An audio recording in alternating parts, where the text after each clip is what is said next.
नमस्कार, मैं हूं स्वाति। बैद्यनाथ स्वास्थ्य सुरक्षा में आपका स्वागत है। दोस्तों, आपके पत्र हमें लगातार मिलते रहते हैं, जिसके द्वारा हमें पता चलता रहता है कि आप हमारा कार्यक्रम देखते हैं और पसंद भी करते हैं। उसके लिए ढेर सारा धन्यवाद। वर्तमान काल की स्थिति बहुत ही विचित्र और सोचनीय होती जा रही है।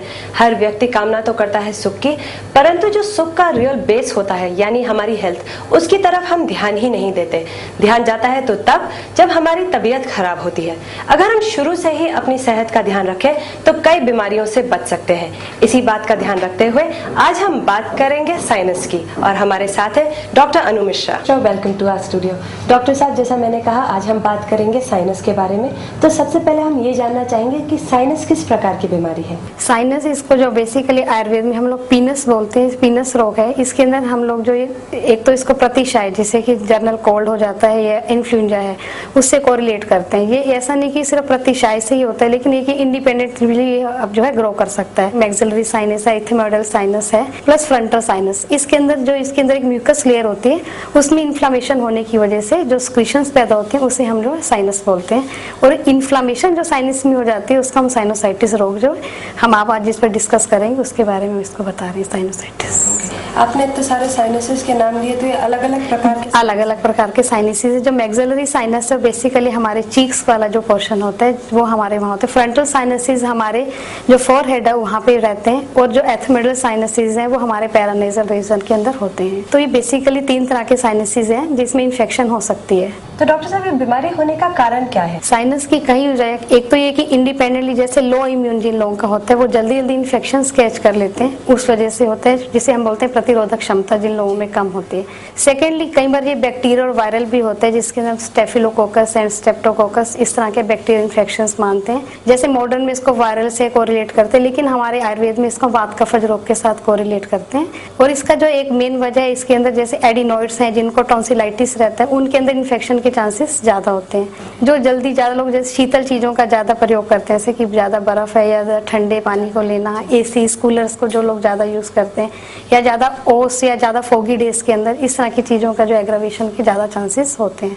तो जैसा आपने कहा कि फॉगी डेज में, क्या सर्दी से भी साइनस? बिल्कुल, सर्दी से जल्दी हो जाता है, क्योंकि मैंने आपको बताया वात कफज रोग है। तो इसमें कफ की प्रवृत्ति होने से जितनी ज्यादा कफ बढ़ेगा बॉडी के अंदर, उतना ये प्रतिशाय बढ़ता है, और प्रतिशाय जो बढ़ने से सिक्रीशंस हमारे जो इंक्रीज हो जाती हैं, वो बेसिकली फिर पीनस का जो से हम साइनस बता रहे हैं उसका ये वो नाम ले लेता है। और इस धीरे धीरे ये हमारी जो और भी इन्फेक्शन इसके जैसे कई अलग सिम्टम्स, जिसके बारे में आगे भी डिस्कस करेंगे, तो मैं आपको उसके बारे में पूरी जानकारी दूंगी। तो क्या सिम्टम्स होते हैं साइनस? इसमें सिम्टम्स ये हैं कि सबसे पहले हमारे को थोड़ा सा है कि इरिटेशन स्टार्ट हो जाती है, नेजल इरिटेशन।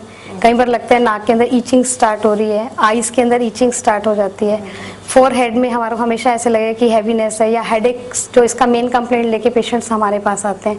और नेजल सिक्रीशंस, जो सबसे पहले इसका एक बेसिक कॉज है कि हमें लगेगा पेशेंट बार बार जल्दी जल्दी मुझे कोल्ड हो रहा है, थोड़ा सा ठंड में गए या फिर से ठंड से गर्म उस एटमॉस्फेयर में आते हैं, तो उससे हमारी जो नेजल सिक्रीशंस बढ़ जाती हैं, उसकी वजह से धीरे धीरे फिर ये जो इन्फेक्शन और बढ़ने लगता है, तो फिर ये म्यूकोपुरलिन टेक बोल होती है स्टेज, जिसके अंदर की थिक होना शुरू हो जाते हैं इसके अंदर ये सिक्रीशंस, उसका वो रूप ले लेती है। तो इसके अंदर ये सारे सिम्टम्स आते हैं।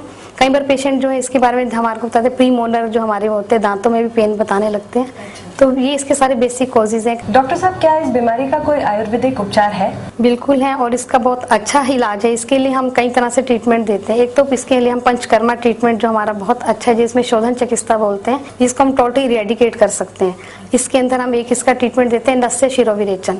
उसके अंदर हम कई तरह से देते हैं। एक तो हम इसमें जैसे डायरेक्ट कास्ट औषधियाँ होती हैं, उसका पाउडर है, हम जो चूरन फॉर्म में लाके उसको नलिका के द्वारा प्रवेश करा के, जो पेशेंट को इससे स्नीजिंग की जो प्रॉब्लम छींकी होती है, तो उससे जितना साइनस के अंदर ये कफ जमा होता है मेल्ट होकर बाहर आ जाता है। और सेकंड है कि इसके अंदर हम कराते हैं एक अनुतैलिक वो देते हैं नस्य, जिसके अंदर हम षडबिंदु तेल है या अनुतेल है, कई ऐसे औषधि हैं जिसको हम वो लेजर ड्रॉप्स की तरह यूज करते हैं, उससे अंदर जाके साइनस को खुलने में हेल्प करते हैं। और जो औषधि है इसके लिए हम यूज करते हैं, उसके लिए कई तरह की औषधि हैं, जैसे कि सीतोपलादी चूरन है, अभ्रक चूरन है, हम इसको शहद के साथ पेशेंट को बताते हैं देने के लिए। बासावले है जो कि बेसिकली चौमप्राश की तरह कबले फॉर्म में होता है। व्याघ्री हरित की है और कंठकारी, कई तरह की बहुत अच्छी औषधि हैं जो अगर हम पेशेंट को कॉन्टिन्यूसली 3 to 6 मंथ्स अगर देते हैं तो पेशेंट को बिल्कुल रिलीफ मिलता है।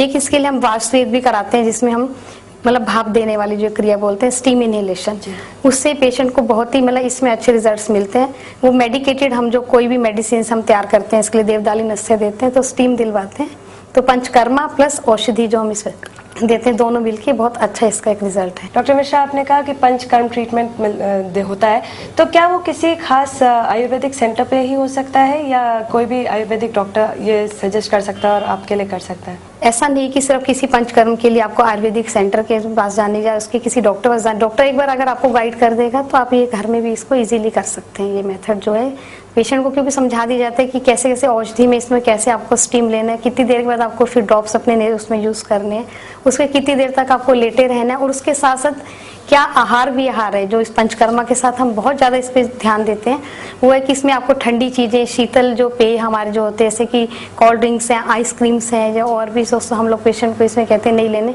प्लस जो ठंडी चीजें जिनका सेवन कम से कम आपको करना है पंचकर्मा के साथ। डॉक्टर साहब, जो लोग साइनस से ग्रस्त हैं उन्हें किन प्रकार की सावधानियां बरतनी चाहिए? क्योंकि साइनस एक जो वात कफ जो है रोग है, इसलिए इसमें हम वही चीजें पेशेंट को बताएंगे जो कि वात और कफ वर्धक चीजों का इसमें सेवन कम से कम किया जाए।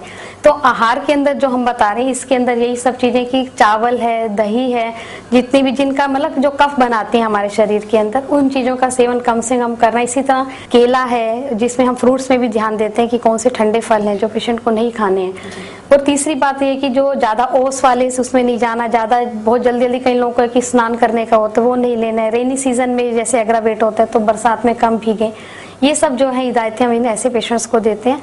और एसी कूलर का स्पेशली आजकल जो बहुत ट्रेंड है उस पर हम बहुत ज्यादा पेशेंट को इस चीज के लिए बताते हैं कि कोई भी ऐसा, क्योंकि ज्यादा जो चीजें ह्यूमिडिटी को इंक्रीज करती है वो इस रोग को भी जन्म देती हैं, तो ये चीजें प्रिकॉशंस पेशेंट को लेनी चाहिए। डॉक्टर साहब, लोगों को साइनस की समस्या ना हो तो इसके लिए किस प्रकार की सावधानियां बरतनी चाहिए? जैसे एकदम हम लोग गर्म अगर उसमें है कि एकदम बाहर ठंड में एकदम से नहीं जाएं। दूसरा ये सब खाने पीने का तो ऑलरेडी हम बता चुके हैं, वो सब उनको नहीं लेना है। जो प्रतिरोधक क्षमता जैसे इंक्रीज करने वाले उन सब चीजों का पदार्थों का सेवन करें, जिससे कि हमारी जितनी इम्यूनिटी पावर इंक्रीज होगी उस तरह से हम ये वायरल बैक्टीरियल इन्फेक्शन कम से कम कैच करेंगे। और इसके अलावा जो ज्यादा लोग जैसे स्विमिंग करते हैं या ज्यादा जिनको एक्सरसाइजेस करने की भी आदत है, उनको कम से कम इस चीज पे ध्यान देना है कि अगर उसके बाद ज्यादा स्वेट करें, स्वेटिंग के बाद एकदम से किसी तरह से कोई उनको ये कि स्नान नहीं लेना है या किसी तरह जाके एकदम ठंडा पानी नहीं लेना है। जल्दी उठने से पहले भी ये थोड़ी देर एक बार जब पानी कई लोगों को लेने की आदत है वो एकदम से ठंडा पानी उसका वो ग्रहण नहीं करेंगे। और सेकेंडली जो सर्दी में जिन लोगों को जल्दी जल्दी जुकाम होने की है उनको गर्म पानी से नहा के एकदम फिर कोई भी ठंडी चीजों का सेवन नहीं करना है। डॉक्टर साहब, लोग कहते हैं कि साइनस का जो इलाज है वो सिर्फ होम्योपैथी या आयुर्वेद में है, एलोपैथी से साइनस क्योर नहीं हो सकता, तो क्या ये बात सही है? ये इसलिए सही है क्योंकि इसके अंदर जो हम प्रॉपर ट्रीटमेंट देते हैं दैट इज इरेडिकेशन ट्रीटमेंट, जिसमें कि जड़ से खत्म करना हम बोलते हैं। और जो हम लोग एलोपैथिक में एंटी एलर्जिक औषधियां जो पेशेंट को दी जाती हैं वो सब जो है सुप्रेस कर देती हैं, और सुप्रेशन होने से जो अंदर ही अंदर जो कफ और ज्यादा जमा होके और ज्यादा इस चीज को जो है बढ़ा देता है। तो जब वो उसका इफेक्ट खत्म हो जाता है फिर से इसके जो बढ़ने के चांसेस हो जाते हैं पेशेंट में, और ज्यादा जो लक्षण लेके पैदा होता है, जो एग्रावेशन है और ज्यादा हो जाता है। तो इसलिए इसका जो है इसका परमानेंट ट्रीटमेंट एलोपैथिक में नहीं, इसलिए पेशेंट सर्जरी भी कराने के बाद बार बार यही कंप्लेंट लेके आते हैं, क्योंकि सर्जरी के बाद भी इसके कोई परमानेंट क्योर आयुर्वेद के अलावा इसके एलोपैथिक में नहीं है। थैंक यू डॉक्टर साहब, आप हमारे स्टूडियो में आए और आपने हमें साइनस के बारे में इतनी महत्वपूर्ण जानकारी दी, किंतु समय के अभाव के कारण हम इस चर्चा को यहीं रोकेंगे। ये चर्चा हम अपने अगले एपिसोड में जारी रखेंगे। धन्यवाद। अगर आप साइनस या किसी अन्य बीमारी के बारे में जानना चाहते हैं तो आप हमें पत्र लिख सकते हैं। हमारा पता है